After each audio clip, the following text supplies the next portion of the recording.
प्रिय छात्रों नमस्कार। एनसीईआरटी फिजिक्स कक्षा 12वीं में आपका स्वागत है। आज का हमारा प्रश्न है, एक समान आवेशित गोलीय कवच के कारण विद्युत क्षेत्र की तीव्रता का व्यंजक व्युत्पन्न कीजिए। इसके पहले हम लोग एक समान रूप से आवेशित अनंत समतल चादर के कारण किसी बिंदु पर विद्युत क्षेत्र की तीव्रता का व्यंजक व्युत्पन्न कर चुके हैं। तो अब हम एक समान आवेशित गोलीय कवच के कारण करेंगे।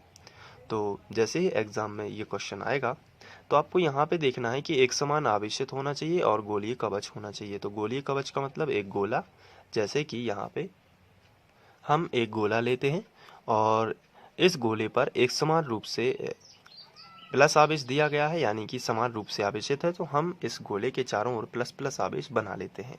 तो ये एक समान रूप से आवेशित है। अब इसके कारण किसी बिंदु पर विद्युत क्षेत्र की तीव्रता हमें निकालना है। तो इसके लिए हम गोले का सेंटर मान लेते हैं O है और इससे इसकी त्रिज्या मान लेते हैं कैपिटल R है, क्योंकि स्मॉल r हम बिंदु P दूरी के लिए रखेंगे। तो ये कैपिटल R है। अब इससे स्मॉल r दूरी पर एक अन्य बिंदु है तो वो P होगा। तो चलिए उसको हम अलग से लिख लेंगे। तो यहाँ पे ले लेते हैं R दूरी पर एक बिंदु P। चलिए हमने यहाँ पे एक बिंदु P ले लिया है। तो इस बिंदु P पर कितनी तीव्रता होगी वो हमें निकालना है। तो सबसे पहले जो हमने बनाया है उसको हम लिख लेते हैं, चित्र को कर देते हैं साइड से और उसके लिए भाषा लिखते हैं। जैसे सबसे पहले हमने लिखा, माना कि R त्रिज्या O केंद्र तथा R त्रिज्या कैपिटल R त्रिज्या का एक गोला है जो एक समान रूप से आवेशित है। बहुत ही सिंपल है, चलिए लिखते हैं। तो हमने इस तरीके से लिखा।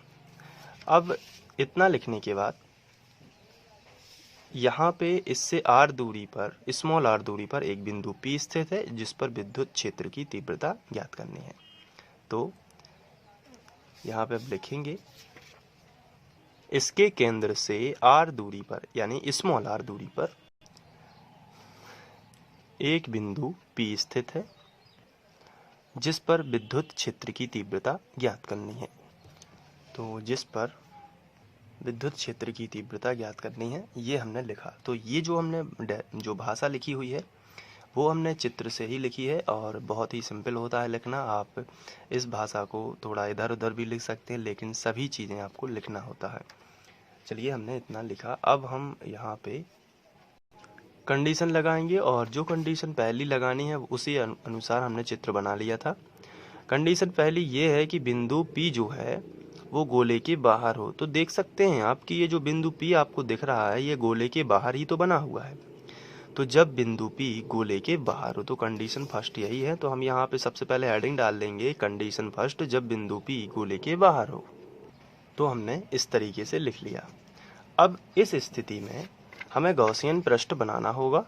तो बिंदु P जिसके पृष्ठ पर बिंदु P होगा, तो इसके लिए इस स्थिति में R त्रिज्या यानी स्मॉल r त्रिज्या का एक अन्य वृत्त हमें या एक अन्य गोला लेना पड़ेगा।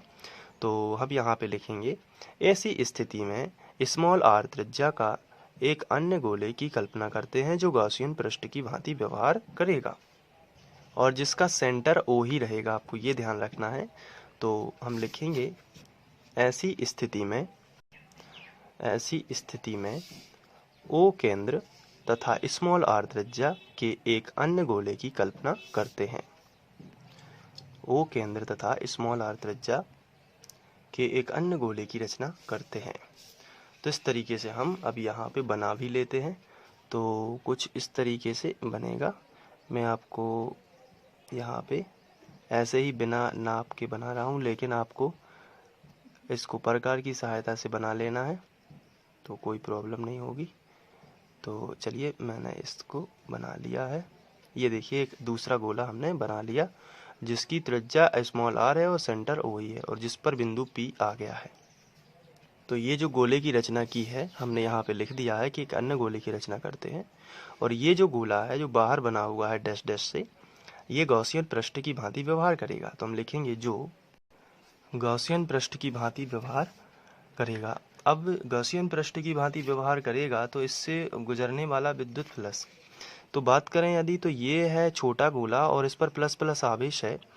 तो इससे विद्युत बल रेखाएं जो बनेंगी वो कुछ इस डायरेक्शन में बनेंगी बाहर की ओर। देखिए चित्र आपको इतना ही बनाना है, तो आप चाहें तो अभी इसका स्क्रीनशॉट ले लीजिए, ताकि मैं बाद में इसमें कोई अलग से आपको समझाने के लिए कुछ और डिस्टरबेंस करता हूं तो आपको वो नहीं करना है।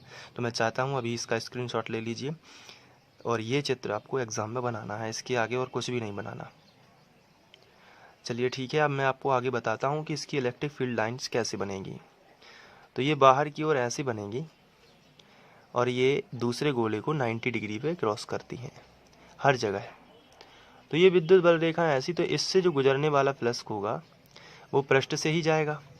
तो हम यहाँ पे लिखेंगे जो गॉसियन पृष्ठ की भांति व्यवहार करेगा ये वाला गोला, तो इससे होकर गुजरने वाला विद्युत फ्लक्स, तो हम लिखेंगे तो इस पृष्ठ से होकर गुजरने वाला विद्युत फ्लक्स, और इस पृष्ठ से होकर गुजरने वाला फ्लक्स का फॉर्मूला सेम ही रहता है, ई एस कॉस थीटा। तो ई एस कॉस थीटा, लेकिन थीटा कितना होगा वो यहाँ से पता चलेगा। तो थीटा क्या कहलाता है, ई और एस के बीच का एंगल। तो ई क्या है, ई है विद्युत क्षेत्र। तो विद्युत क्षेत्र जाएगा इस डायरेक्शन में, कहीं एक जगह पर समझ लीजिए ये डायरेक्शन है, और एस क्या है, सरफेस की डायरेक्शन। और सरफेस की डायरेक्शन कैसी है, तो सरफेस ये है, ये इसका पृष्ठ।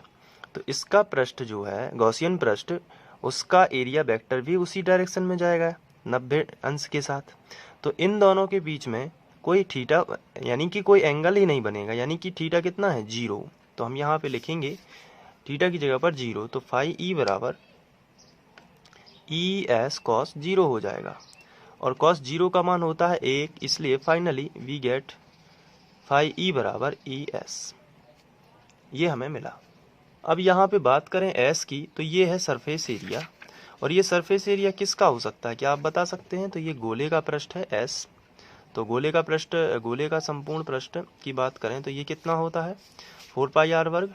तो एस की जगह पर हम लिख देते हैं 4 पाई आर वर्ग। तो हम यहाँ पे इसको इस तरीके से लिखेंगे, फाई बराबर E into 4 pi R square. यहाँ पे बता देते हैं एस बराबर गोले का संपूर्ण पृष्ठ बराबर 4 पाई आर स्क्वायर। अब इसकी तुलना गास प्रमेय से कर देते हैं। तो इसको इक्वेशन नंबर फर्स्ट, और चूंकि गास प्रमेय से, और गास प्रमेय कहते हैं फाई ई बराबर क्यू अपॉन एप्सिलॉन, ये गास ने कहा था। इसको equation number first and second से बात की जाए तो ये दोनों बराबर हैं, तो ये दोनों भी आपस में क्या हो जाएंगे, बराबर। तो समीकरण 1/2 से इसको लिख लेते हैं इसके बराबर में, E into 4 pi R square बराबर क्यू अपॉन एप्सिलॉन नॉट। हमें तीव्रता निकालनी है, इसलिए 4 पाई आर वर्ग को नीचे ले आते हैं। तो ई बराबर आएगा क्यू बटे 4 पाई आर वर्ग इंटू एप्सिलॉन जी। ये देखिए, अब यहाँ पर 1/4 पाई एप्सिलॉन को हम अलग से लिख सकते हैं, यानी कि फर्दर इसको सिंप्लीफाई करेंगे। तो ई बराबर 1/4 पाई एप्सिलॉन नॉट, ये देखिए हम ऊपर एक ले सकते हैं, और 4 पाई एप्सिलॉन नॉट था ही नीचे। अब बचेगा क्या, क्यू बटे आर वर्ग। तो इसको हम लिख सकते हैं क्यू बटे आर वर्ग। तो ये तीव्रता का ज्यों का त्यों फॉर्मूला आ गया, और न्यूटन पर कूलम हम इसको लिख देंगे। ये तीव्रता के लिए है, और ये स्थिति 1 है, आप समझ सकते हैं, जब बिंदु P गोले के बाहर था। अब यहाँ पे दूसरी कंडीशन ये लगा लेते हैं कि अगर ये बिंदु P जो आपको चित्र में दिख रहा है ये गोले के ही पृष्ठ पर हो, तो चलिए इसको हम स्थिति 2 नाम दे देते हैं, और लिखेंगे जब बिंदु P गोले के पृष्ठ पर हो। तो इस तरीके से आपको लिखना है। और यदि हम चित्र की बात करें तो ये आ गया बिंदु P गोले के पृष्ठ पर। तो ये जो R था, ये बिंदु P सेंटर से P तक की दूरी है, स्मॉल r। लेकिन ये P कहाँ पे पहुँच गया, यदि पृष्ठ पर, तो बड़ा R और छोटा r दोनों बराबर हो जाएंगे, क्योंकि बिंदु P यहाँ पे आ गया है, तो वो इसके बराबर हो गया। तो हम यहाँ पे लिखेंगे तब स्मॉल r बराबर कैपिटल R हो जाएगा, क्योंकि गोले के पृष्ठ पर ही पहुँच गया, तो दूरी घट गई और वो r के बराबर यानी कैपिटल R के बराबर हो जाएगी। तो ऐसी स्थिति में जो तीव्रता हमने निकाली है वो थी 1/4 pi epsilon not into Q बटे स्मॉल r थी, अब वो कैपिटल R हो जाएगी, क्योंकि वो दूरी सिर्फ r की जगह पर r चेंज हुआ है। तो इस तरीके से तीव्रता मिलेगी न्यूटन पर कूलम में। अब यदि तीसरी बात की जाए तो बिंदु P ये वाला बिंदु P अभी पहली स्थिति में गोले से बाहर था, ये मेन गोला है, इसके बाहर था, दूसरी स्थिति में इसके पृष्ठ पर आ गया, और तीसरी स्थिति में यदि ये गोले के अंदर हो, यदि बिंदु P गोले के अंदर हो, तो स्थिति 3 हम यहाँ पे लिखते हैं, यदि बिंदु P गोले के अंदर हो। तो जब बिंदु P गोले के अंदर होगा तो क्या होगा? तो गोले के अंदर की बात करें तो ऐसी स्थिति में जो R है ये बहुत छोटा हो जाएगा और कैपिटल R हो जाएगा बड़ा। तो हम यहाँ पे लिख देंगे R छोटा है और कैपिटल R बड़ा है। लेकिन इस गोले को जो आवेश दिया जाता है वो अंदर तो नहीं रहता, ये आवेश उसके पृष्ठ पर फैलता है। तो हम यहाँ पे लिखेंगे गोले को दिया गया आवेश उसके पृष्ठ पर फैल जाता है, गोले को दिया गया आवेश उसके पृष्ठ पर फैल जाता है। इसलिए अंदर जहाँ बिंदु P है, यहाँ यदि चित्र में देखा जाए, जहाँ बिंदु P है गोले के अंदर वहाँ पे कोई चार्ज नहीं होगा, इसलिए पृष्ठ पर फैलता है, तब बिंदु P पर आवेश 0 होगा। या हम लिख सकते हैं कि गोले के अंदर आवेश 0 होगा, गोले के अंदर आवेश Q बराबर 0। जब अंदर आवेश ही नहीं होगा तो विद्युत बल रेखाएं नहीं होंगी, और विद्युत बल रेखाएं नहीं होंगी तो तीव्रता भी नहीं होगी, तब E बराबर भी 0 होगा, यानी तीव्रता भी 0 होगी। तो ये तीनों केस होते हैं, और इस तरीके से ये व्यंजक सॉल्व हो जाएगा। और आपको यदि नोट्स बनाना है तो मैं आपको वीडियो के एंड में स्क्रीनशॉट दे ही देता हूँ। तो चलिए स्क्रीनशॉट की बारी है, और आप इसको नोट करते जाइए और बहुत ही अच्छे से नोट्स बनाइए। 12th में बहुत अच्छी मेहनत करना है ताकि आप बहुत अच्छे अंक ला सकें और इसी तरीके से आगे बढ़ते रहें। और इसके साथ साथ जो NCERT न्यूमेरिकल क्वेश्चन है वो उनकी प्लेलिस्ट अलग से बनी हुई है, तो वहाँ पे उसके जो न्यूमेरिकल क्वेश्चन है वो आते रहेंगे समय समय पर। फिलहाल थ्योरी का पार्ट चल रहा है ताकि थ्योरी जल्दी से ख़त्म हो जाए। तो चलिए अब हम बात करते हैं स्क्रीनशॉट की। तो ये पहला शॉट है, और चित्र के बारे में मैंने पहले ही स्क्रीनशॉट दे दिया था, तो चित्र आपने ले लिया होगा चित्र का। अब ये इस चित्र की भाषा है। इसके बाद ये है कंडीशन फर्स्ट से, आपको ये स्क्रीनशॉट ले लीजिए, पूरा ज्यों का त्यों आपको नोट्स में उतारना है, और उसके बाद इसको दोबारा से कर लेना। और यदि समझ में ना भी आए तो आपको क्या करना है कि दोबारा देखकर उसको समझ लेना है। ये देखिए, इसके बाद ये फिर ये स्थिति सेकंड थी, और फिर इसके बाद ये थर्ड स्थिति पूरी, और यहीं तक आपको करना है। तो आशा करता हूँ कि आप लोग नोट्स बना रहे होंगे और इसी तरीके से पढ़ रहे होंगे, क्योंकि बोर्ड परीक्षा है तो आपको बिल्कुल भी रिस्क नहीं लेना है। नोट्स बनाइए, और उनका नोट्स इसलिए ज़रूरी होते हैं ताकि आप उनका रिवीजन कर पाएँ।